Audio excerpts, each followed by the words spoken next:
Okay, hi everybody. So, as you can see, I've got my circuit board fabricated, but now it's time to put it together to get all the components on here to assemble the finished circuit.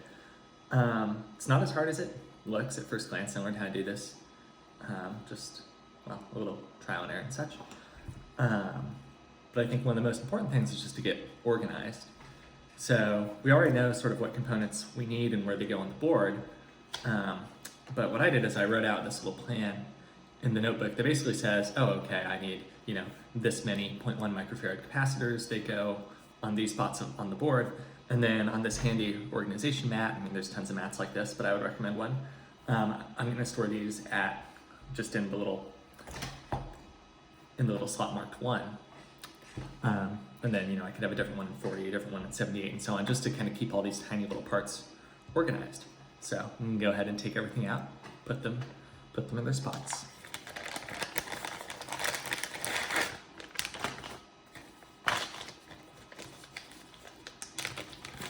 Now, some stuff, the really big stuff, it's a lot easier to keep track of. Like, you can easily tell what this is. So just set that aside, like the big, through-hole capacitors and so on, through-hole diode can hang out on their own.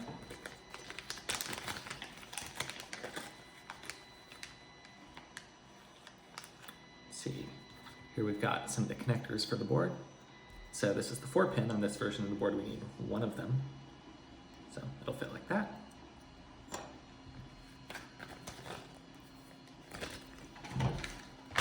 Yeah, I like to just have each component for now in kind of a stack of bags, and then I go one by one, take out what I need for each board. So, one more cap.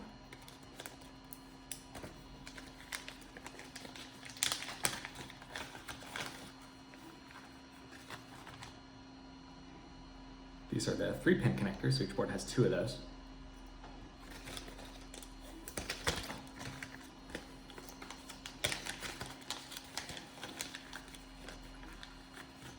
Here's a 2-pin connector.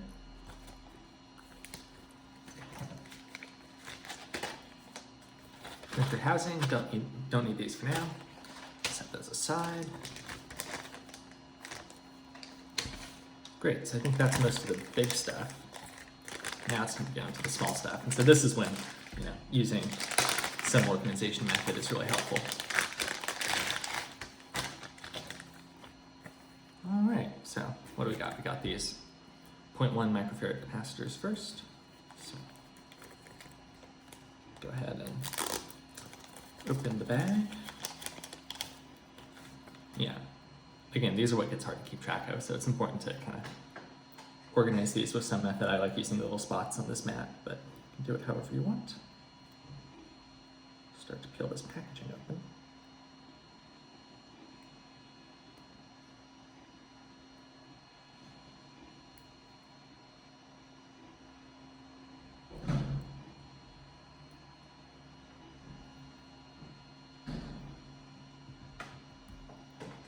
And then I'll just tap them out into those little numbered storage slots. So I know from my little notebook that I need 3 of these, so I just put 3 in slot 1, and the rest can go back in their bag.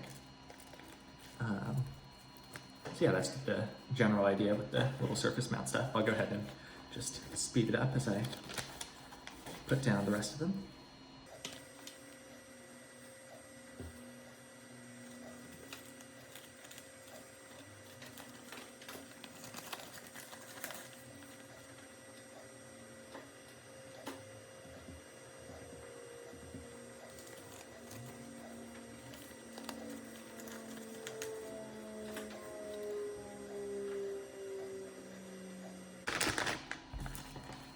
Great, so that's most of the really little stuff. So I'm just putting them back in their bag for storage.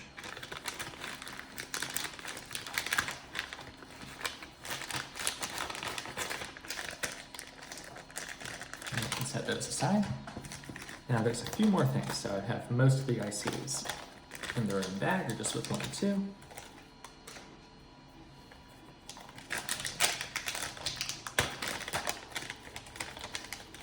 Got the 4093s here, these 3 of them.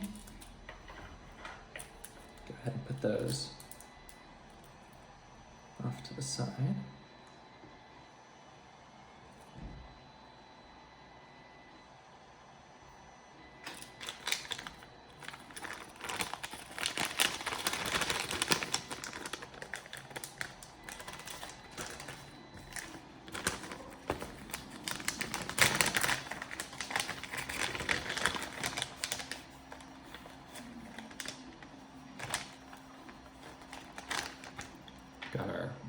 regulator.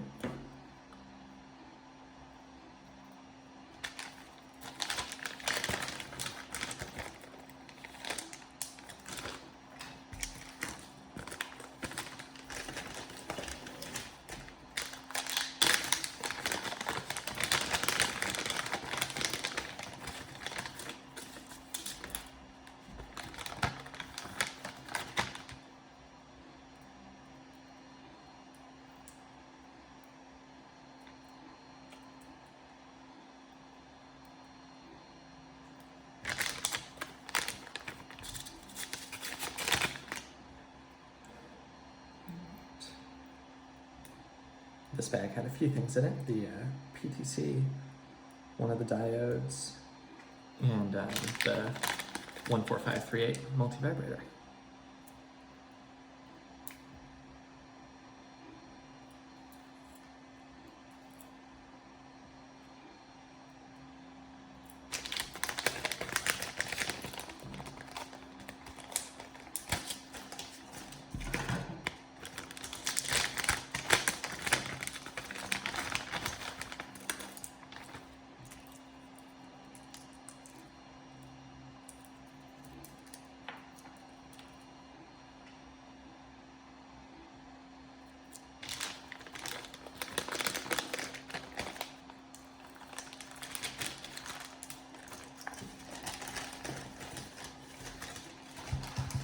Great, so now we have our components laid out, we're ready to actually build it.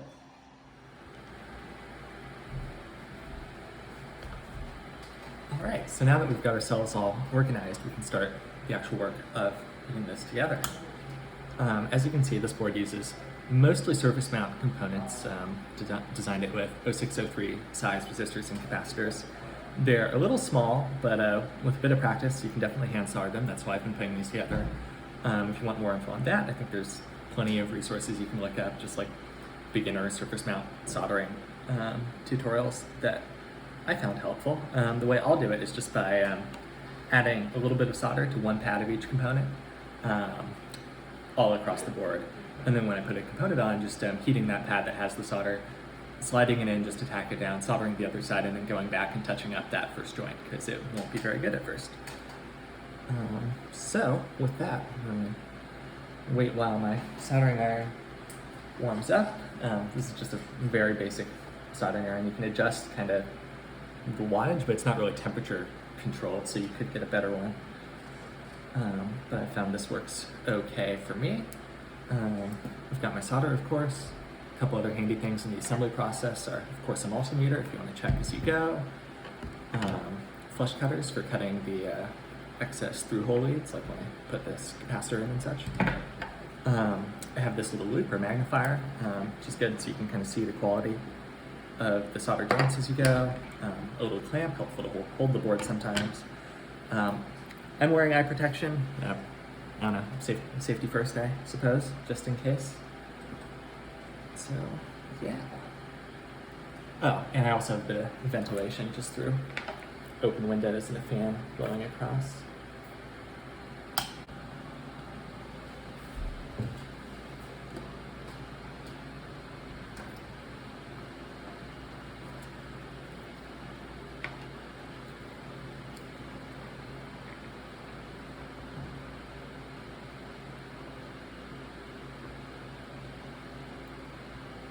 Alright, so again, just putting a tiny bit of solder down on one pad of each surface mount component.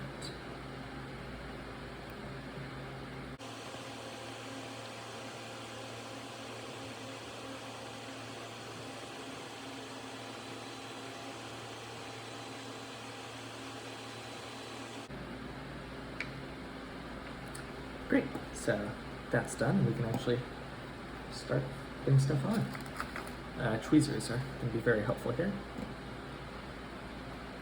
So,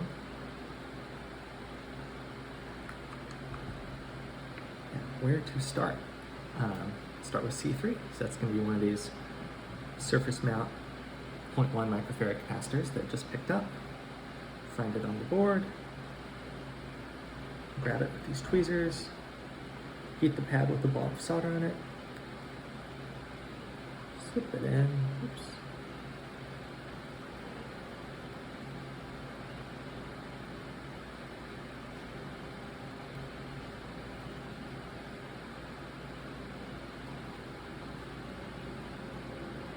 All right, so it's somewhat straight, lined up where it's supposed to be. Go ahead and solder the other side.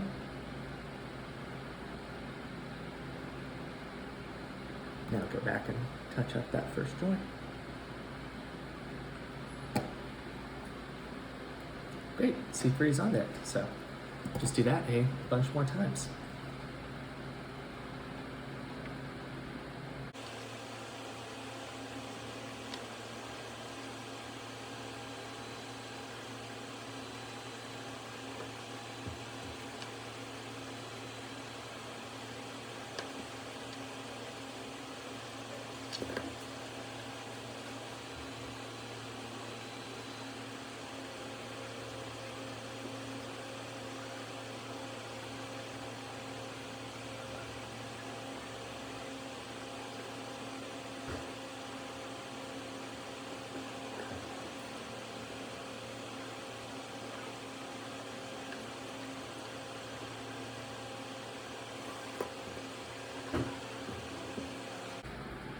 Okay, so as you can see, we've got all the really small stuff on there, and now it's time to add some of these larger surface mount ICs.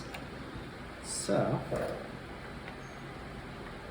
go ahead and start with one of the 4093s, the Schmidt trigger NAND gates, and we'll start with the U1, the bottom left of the board. So I have a little bit of solder on this pin, I think it'll be pin 14.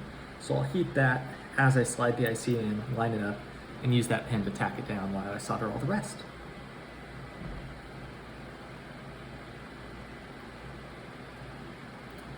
Also important here to double check the orientation.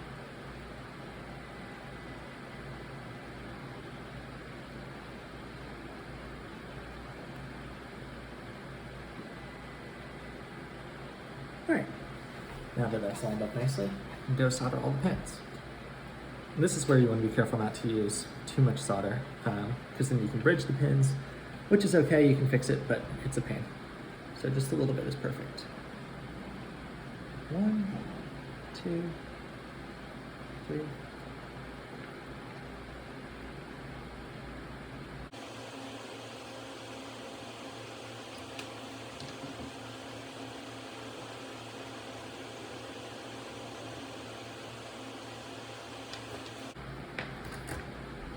Right, now's a good time to check and see how that looks. Make sure there's no blobs of solder shorting out pins. Look at it under the magnifier. Make sure all the joints look good. Yeah, I'm okay with that. And on to the rest of the chips.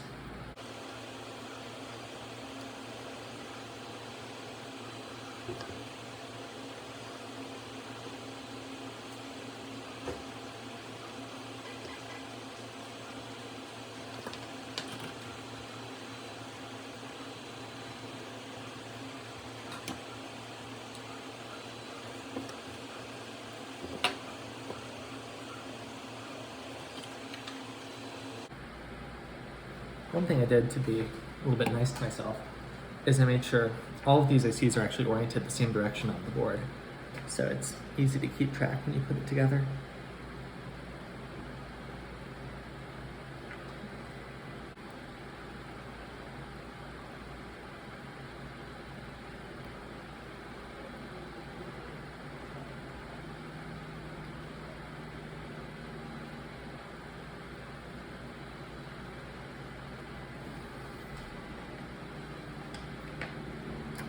And just like that, we have all of the surface mount components installed. So, time to move along to the through-hole stuff. So, now we'll put on the through-hole components. I'm going to start with these connectors. One thing to watch out for is they can actually kind of slide a bit from side to side. So you want some way to kind of make sure they're lined up before you solder them in place. In the past I've used masking tape. Today I'm going to actually tack them down with a bit of hot glue. This might be less of an issue on the next version of this board because I'm pushing the connectors a little closer together. But on this version I do have to be a little careful.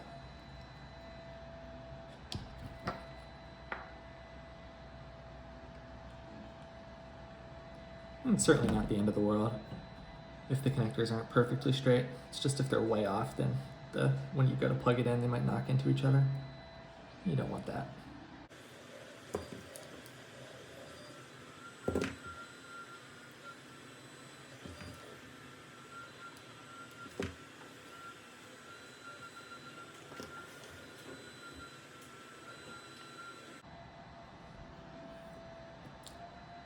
Now, this capacitor, I usually like to bend over just because it saves space on the board.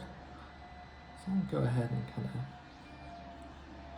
figure out where to make that bend.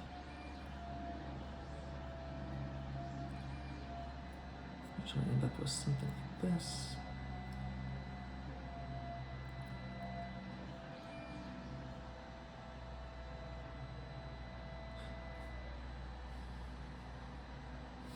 Yeah, so this will do fine. How to bend it. And then also, because the positive lead on this capacitor has the higher voltage from the battery, I'm going to go ahead and just cut some heat shrink to insulate the exposed part. Don't want to short it out.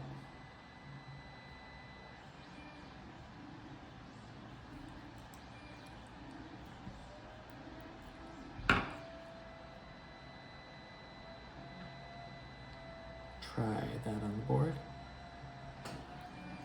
Yeah, it's about right. Covers it fully, which is what we want.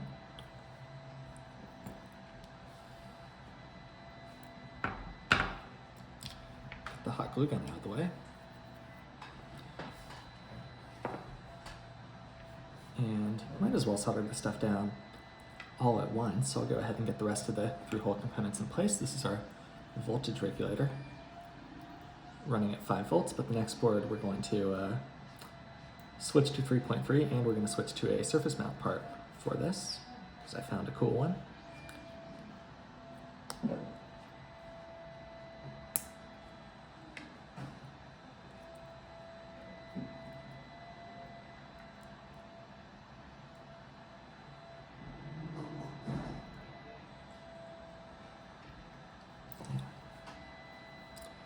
I've been mounting these pretty much flush to the board just because it's a little smaller and again gives you less room to short stuff out, which is always good.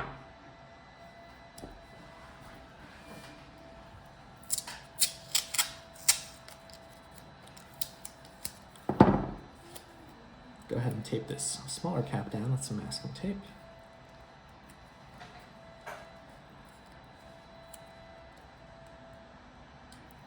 Make sure that doesn't shift around too much. Oops. Piece of tape is too big.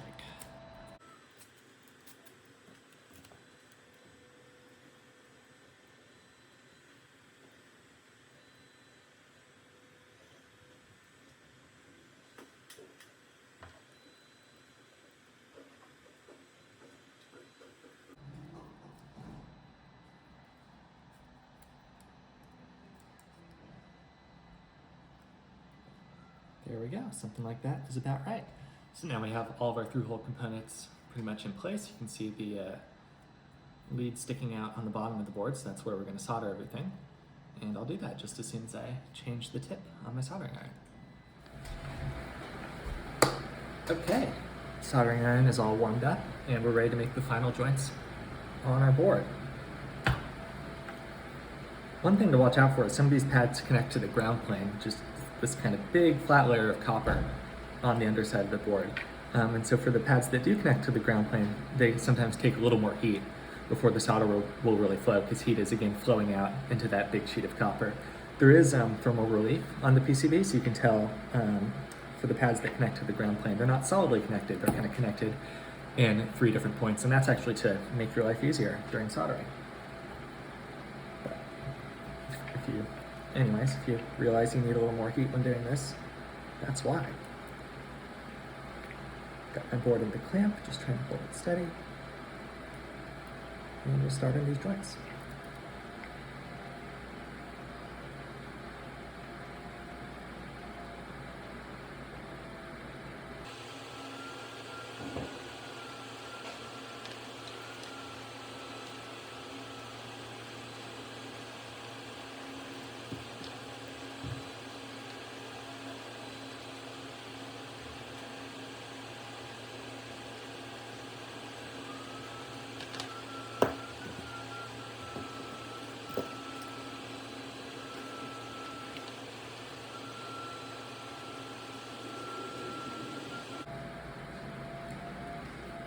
And I did switch to a slightly wider tip on my soldering iron compared to the one I was using for the surface mount work. That just helps me get more heat down onto these larger pads. Yeah, and you have to be a little more careful soldering this voltage regulator just because these pads are pretty close together. So again, we don't want to use too much solder and then create a bridge that will short some of those pins out.